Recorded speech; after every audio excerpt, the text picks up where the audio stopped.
Hello everyone, hope you all are doing really well. This is Mansi Chaudhary and welcome back to my channel, The Commerce Junction.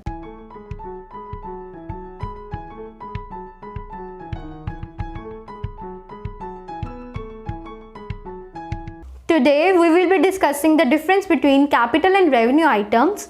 Being it an expense or an income, you need to have clarity in its difference for preparing your financial statements, as our revenue items are going to be transferred to the trading and profit and loss account, and capital items are going to be a part of balance sheet. So starting with the capital and revenue expenditure, the basic difference in these two terms is that capital expenditure is of non-recurring nature, and on the other hand, revenue expenditure is of recurring nature. That means capital expenditure बार बार नहीं किए जाते हैं. These are non recurring nature. कभी कभी किए जाते हैं, कई बार सिर्फ एक ही बार ये खर्चा होता है. फॉर एग्जाम्पल, आप कोई एसेट परचेज करते हो. अब एसेट वंस अ ईयर और ट्वाइस अ ईयर आप परचेज करते हो. डेली बेसिस पे आप एसेट्स परचेज नहीं करते हो. That is your capital expenditure. But आप प्रोडक्शन के लिए गुड्स परचेज करते हो, अपना स्टॉक मेंटेन करके रखते हो. वो चीज़ें आप during the course of the business बार बार करते रहते हो, एक साल में कई बार करते हो. So that is of reckoning nature and it will be a part of revenue expenditure. Done. The second basic difference between these two items is that capital expenditure gives you benefit beyond an accounting period, but on the other hand, revenue expenditure gives you the benefit within an accounting year. So it is long term in nature and it is short term. Same example को continue कर रही हूँ. आपने fix assets purchase किया, for example building purchase की है. अब आप जिस ईयर में बिल्डिंग परचेज कर रहे हो, उसी ईयर में उसका बेनिफिट खत्म नहीं हो जाएगा. आप चाहे उसको बेच सकते हो उसी अकाउंटिंग ईयर में, बट उसका बेनिफिट जो है वो खत्म नहीं होगा. उसका बेनिफिट एक साल से एक्सीड करेगा, काफ़ी सालों तक चलेगा. बट जो आप रेवेन्यू एक्सपेंडिचर कर रहे हो, उसका बेनिफिट आपको उसी अकाउंटिंग ईयर में मिल जाएगा. फॉर एग्जांपल, आपने रॉ मटेरियल परचेज किया फॉर प्रोडक्शन, आपने उसको यूटिलाइज किया प्रोडक्शन की, सेम ईयर में गुड्स जो है वो सेल ऑफ कर दिए. सो उसका benefit with in the accounting year आपने डिराइव कर लिया है. Third major difference is that capital expenditure enhances your earning capacity, but on the other hand, revenue expenditure maintains your earning capacity.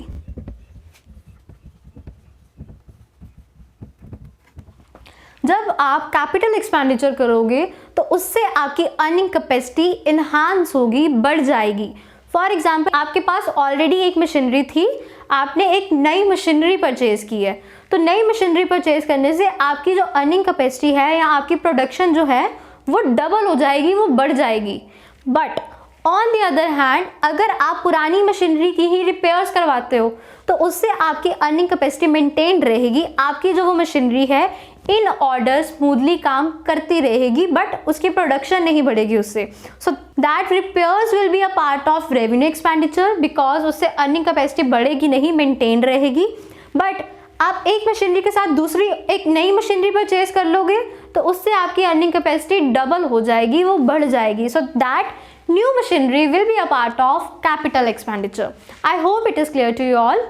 One more difference in these expenditure is that capital expenditure give you a right to own, but revenue expenditure does not give such rights.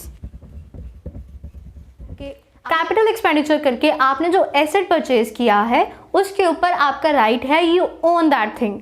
But revenue expenditure करके आपने जो stock, आपने जो goods purchase किए हैं, that are meant for resale and not to be used by the owner only. Done. अब इसकी examples क्या हो सकती हैं? कैपिटल एक्सपेंडिचर कर रहे हो, बेसिकली इसमें फिक्स्ड एसेट्स आ जाएंगे,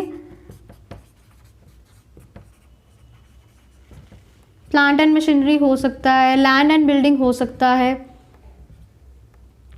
फर्नीचर हो सकता है, द लिस्ट गोज ऑन, जिसका बेनिफिट एक साल से या एक अकाउंटिंग पीरियड से एक्सीड करेगा. And talking about revenue expenditure, it may include your purchases, बार बार करते हैं हम लोग, salary, wages, electricity expenses, postage, stamp, rent paid and so on. जो भी आप डेली बेसिस पे खर्चे करते हो, बार बार करते हो with in an accounting period, right. One more thing that I would like to add on in it is that जब आप अपनी मशीनरी की रिपेयर्स करवा रहे हो, अब जब रिपेयर्स करवाओगे या उसकी सर्विसिंग करवाओगे तो वो उसकी प्रोडक्शन कैपेसिटी बढ़ेगी नहीं, वो मेंटेन रहेगी, इनफैक्ट वो स्मूथली काम करेगी, इसीलिए रिपेयर्स और मेंटेनेंस के खर्चे होते हैं, राइट। तो वो रेवेन्यू एक्सपेंडिचर है। बट आप अगर अपनी मशीनरी का इंजन चेंज करवा रहे हो, कोई पार्ट चेंज करवा रहे हो, कोई पार्ट रिप्लेस करवा रहे हो, तो उसका आपकी अर्निंग कैपेसिटी पे इफेक्ट आता है, आपकी प्रोडक्शन कैपेसिटी पे इफेक्ट आता है, तो that will be your capital expenditure. Done. One more thing is that जब आप कोई एसेट परचेज करोगे तो उस एसेट के इंस्टॉलेशन कॉस्ट, बिकॉज एक बार एसेट आपने परचेज किया तो उसको एक ही बार इंस्टॉल किया जाता है, so that is non recurring in nature, so that carriage, that freight, that installation expenses will be a part of your capital expenditure and not the revenue expenditure। ये कुछ चीज़ें हैं जो बार बार मिसअंडरस्टैंडिंग क्रिएट करती है that a particular item is revenue in nature और capital in nature.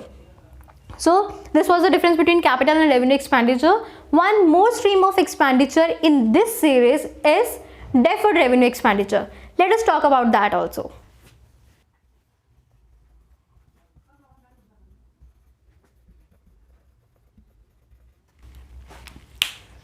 Deferred revenue expenditure is something like capital expenditure also. If we bifurcate it, it has three words in it: deferred, revenue and expenditure. So here deferred means future, revenue means income and expenditure you know आपके खर्चे। So that means ये वो खर्चे हैं जिसकी income आपको future में मिलेगी, राइट।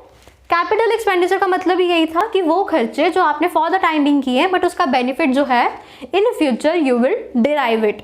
सो डेफर्ड रेवेन्यू एक्सपेंडिचर भी उसी की एक स्ट्रीम है। ये वो खर्चे आएंगे जो एक्चुअली रेवेन्यू नेचर के होते हैं but for the time being आपने इसको फ्यूचर के लिए किया है। फॉर एग्जाम्पल आप एडवर्टाइजमेंट एक्सपेंडिचर कर रहे हो। अब advertisement during the normal course of the business चलती रहती है, राइट। आप बार बार एडवर्टाइजमेंट करवाते हो अपने प्रोडक्ट्स की, जो भी नया प्रोडक्ट लॉन्च हुआ है या कोई भी नई सर्विसेज अगर आप दे रहे हो। बट फॉर एग्जांपल आपने स्टार्टिंग में एग्रेसिव एडवर्टाइजमेंट करवाई है एक नए प्रोडक्ट के लॉन्च के लिए, ठीक है।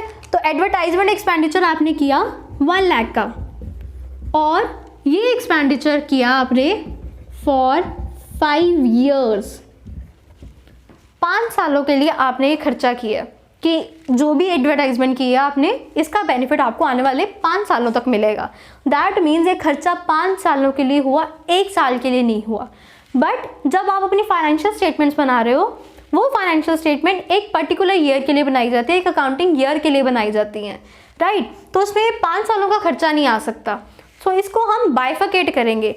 If 1 lakh is for 5 years, the amount for 1 year would be 1 lakh upon 5, it comes out to be 20,000.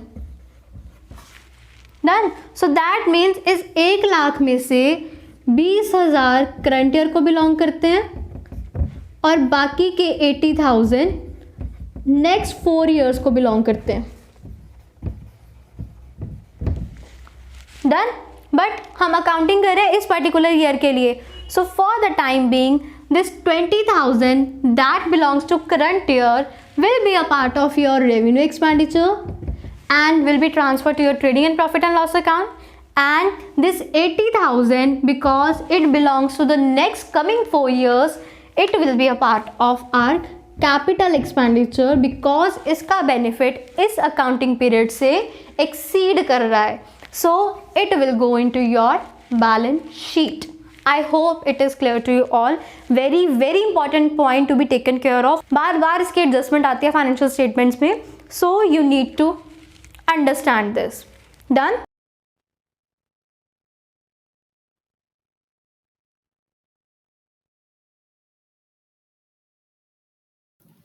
Next, we are going to discuss the difference between capital receipts and revenue receipts. जो difference capital expenditure and revenue expenditure में है, same difference capital receipts and revenue receipts में है. Capital receipts are non recurring in nature and revenue receipts are recurring in nature.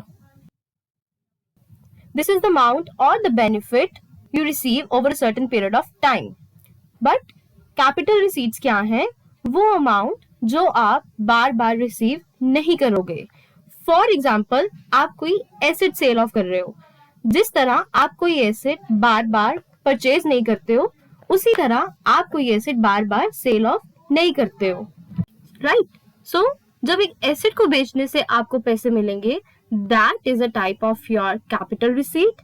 But जब आप good sell off करोगे, तो goods हम normally बार बार सेल ऑफ करते हैं, तो वहां से जो पैसे मिलेंगे that will be your revenue receipts. So here we will have sale of goods and here sale of fixed assets.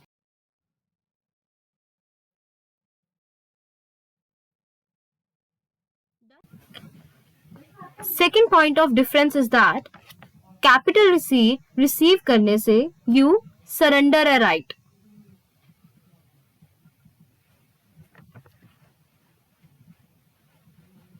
Capital expenditure में हमने क्या पढ़ा था? That it gives you a right to own a particular property or an asset.